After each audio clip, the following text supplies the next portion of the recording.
major issue of contention. Does the president have tapes? And if you don't know, why not? Well, look, I don't work for the White House. I'm just someone who worked for the campaign. I have no formal role in the building. I don't know what the process and procedure is.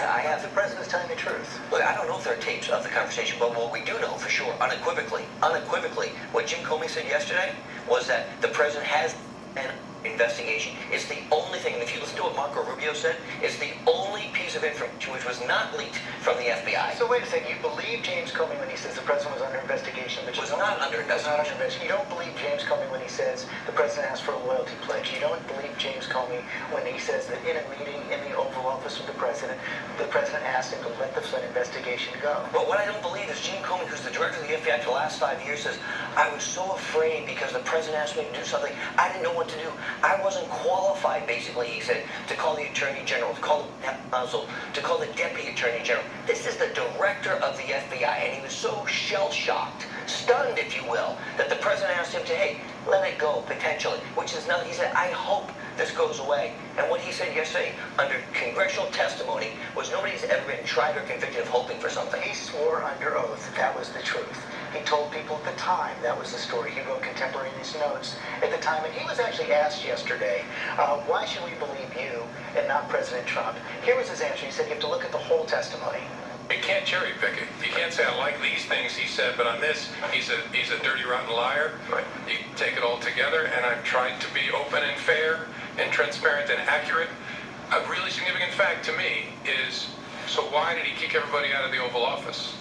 Why would you kick the Attorney General, the President, the Chief of Staff out to talk to me if it was about something else? And so that to me, as an investigator, is a very significant fact. It is a pretty big question. Why did the president kick everyone out of the office? Well, let me ask you the question. Jim Comey's the one who first. Answer this first. Answer that. Hold on a second. Don't ask me another question. Let me tell you why. Answer that question. Because Jim Comey opened the door on January 6th for a private one-on-one conversation with then President-elect Trump. He said, I'd like to brief you directly, privately in Trump Tower. So that was a normal course of business. So why wouldn't the president have a personal, private conversation with Jim Comey after Jim Comey originally asked for those private meetings? That was a private meeting back in January about the dossier because it's a sensitive personal matter. In that meeting, that was a separate meeting in February 14th.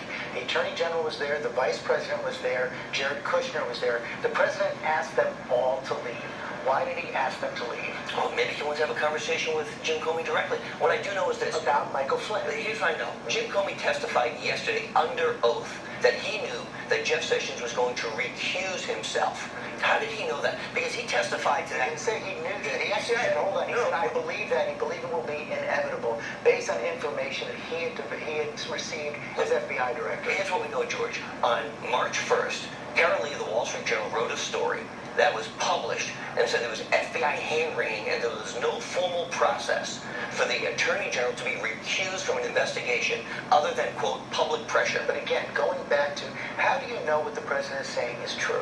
Look, how do we know it's not true, George?